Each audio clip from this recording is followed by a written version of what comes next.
La idea sorgeix d'unes inquietuds que existeixen a nivell local. Et presentes una llista, a partir d'ahir els resultats electorals diuen que tens que ostentar l'alcaldia, i els inicis sempre són aquesta inquietud a nivell local. Una volta que estàs dins ja vas descobrint moltes més coses, perquè el món de la política municipal és molt complex. És política municipal però està interrelacionat en política autonòmica, política inclús estatal, té molta interacció també en el que és la Diputació provincial, i estàs en una organització que és un partit polític, i en un moment determinat per circumstàncies deixes l'alcaldia i passes a ocupar un altre càrrec públic. Però en definitiva sempre la motivació és la mateixa, les ganes de poder ser útil a la societat on vius, que pot ser a nivell més reduït, a un àmbit més reduït com és el local, o després ja a un àmbit major com és l'autonòmic.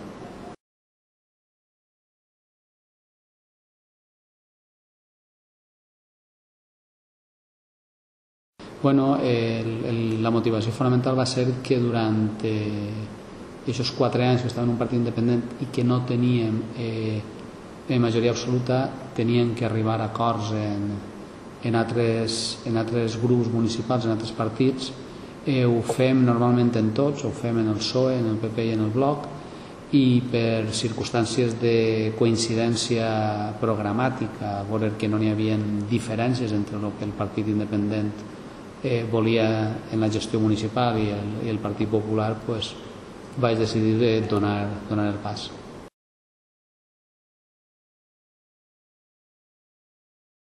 El primer que n'hi ha que dir és que la política municipal en aquest sentit és molt reconfortant, perquè és una política en un contacte molt directe en el ciutadà. En realitat el puesto polític on més en contacte estàs en les persones, en els teus veïns, és en els ajuntaments, ja sigui com a alcalde o com a regidor.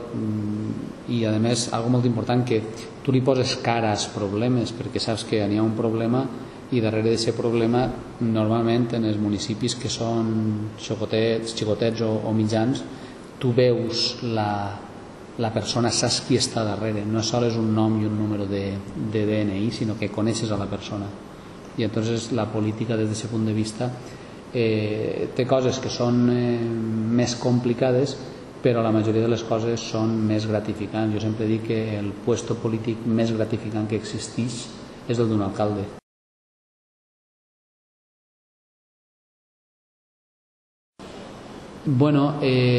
Efectivament, jo anava en les llistes autonòmiques per la província d'Alacant del meu partit, a banda de les llistes municipals. No vaig entrar en el 2007, realment va ser en el 2008, perquè jo no anava en un puesto d'eixida en les llistes. Es van tenir que produir unes eleccions generals en l'any 2008, i en aquestes eleccions generals diputats que eren autonòmics van passar a ser diputats nacionals. Van deixar 2 vacants i va ser quan jo vaig entrar.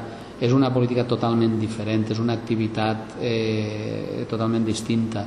Les Corts Valencianes, el que és el Parlament dels valencians, és més generalista que el que és lògicament en un ajuntament.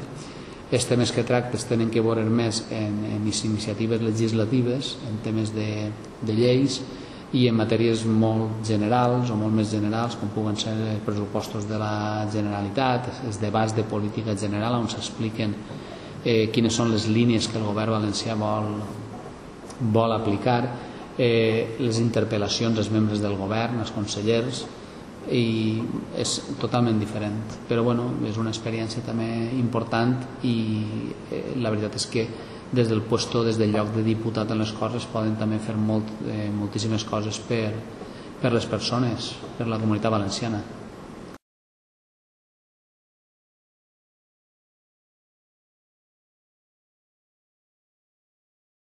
Perquè me se va proposar per part del partit, i a mi em va aparèixer un moment i una proposta molt interessant. Això implicava deixar l'alcaldia, implicava deixar també el càrrec de diputat autonòmic, però com a que a mi sempre m'havia agradat i m'agrada la política local, era una altra manera de viure la política local, perquè el càrrec de delegat del govern valencià en Alacant o en Castelló o en València el que implica és que sigues una corretja de transmissió entre els municipis i la Generalitat, el govern de la Generalitat. Si un municipi és d'un tamany mig gran, normalment és més fàcil, el seu alcalde i els seus regidors tenen més fàcil l'accés als òrgans del govern autonòmic, però municipis xicotets ho tenen molt més complicat. Entonces és un lloc molt important per a ajudar als municipis més menuts.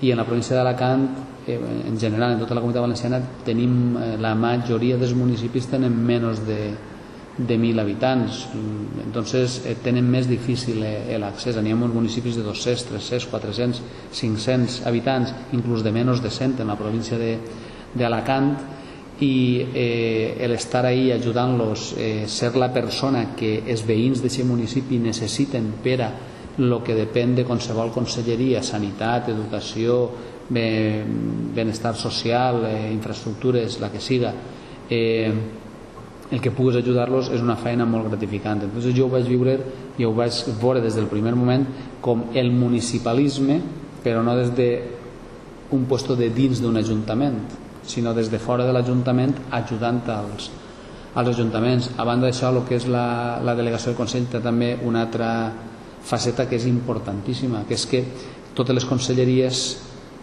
per a poder prestar millor els seus servicis i per a poder descentralitzar millor, tenen serveis territorials en les províncies, en Alacant i en Castelló fonamentalment. Entonces tens els serveis territorials d'indústria, d'educació, de sanitat, d'infraestructures, de carreteres, de mig ambient, en fi, pràcticament de totes les àrees de l'administració autonòmica. Coordinar-los, perquè aquests servicis estan en Alacant, coordinar-los a tots és també la funció del delegat del Consell, i és fundamental aquesta coordinació perquè puguen prestar els servicis, perquè puguen desempenyar la seva llavor en molta més coordinació i molta més eficàcia.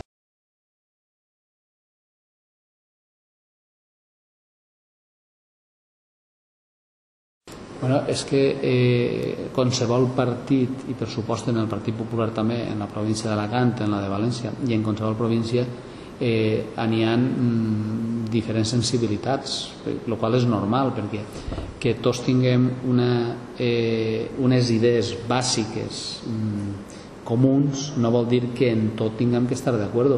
És més, és bo que existisquen distintes postures dins d'un partit. Lo important en un partit és que aquestes postures, el debat es produïsca dins del partit i el consens es produïsca dins del partit. A partir d'ahir, quan més sensibilitats, més pluralitat, més aportacions i més idees, molt més millor. I després n'hi ha que pensar que efectivament en una organització que en la província d'Alacant té 75.000 afiliats, doncs lògicament tots no poden pensar de la mateixa manera. Això no és un bloc monolític. Ahir el que nosaltres sempre demanem és que les diferències que puguen haver i els debats que tinguin que haver, que siguin dins de l'estructura del partit, que tratem, encara que això moltes voltes és, jo diria que quasi impossible, no traslladar els debats als mitjans de comunicació, sinó que siguem nosaltres dins del partit, dins dels òrgans que té el partit, on debatim i on arribem a acords, i que després, de cara a la societat,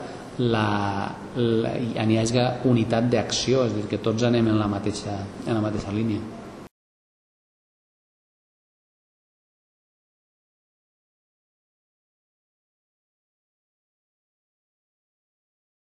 Bueno, perquè pensem que un decret tan important, d'entrada totes les coses que tinguin que veure en l'educació són importants, però un decret que per primera vegada anava a introduir el plurilingüisme en la comunitat valenciana tindria que tindre el màxim consens possible. Entonces jo vaig parlar en escola valenciana, però és que vaig parlar en totes les entitats, en totes les associacions que en la Comunitat Valenciana tenen que veure en l'educació. En fi, va ser parlar amb moltíssima gent, amb moltíssimes persones, i sobretot per a que tots pogueren aportar, a banda d'aconseguir el consens, que tots pogueren aportar, perquè en temes com l'educació encertar és molt important. Jo crec que al final, encara que jo no estava de conseller, però la consellera ha aconseguit un decret que és prou bo. La diferència fonamental respecte de l'anterior, que no vam portar endavant, és l'anterior partia d'establir una línia única, implantar el plurilingüisme per mig d'una línia única, i nosaltres vam pensar que es podia implantar el plurilingüisme respectant les actuals línies, tant en valencià com la de la línia castellana que n'hi ha en el nostre sistema educatiu, en el sistema educatiu valencià, sense modificar les línies, introduir la llengua estrangera, introduir l'anglès. I penso que des d'aquest punt de vista està eixint tot de moment prou bé.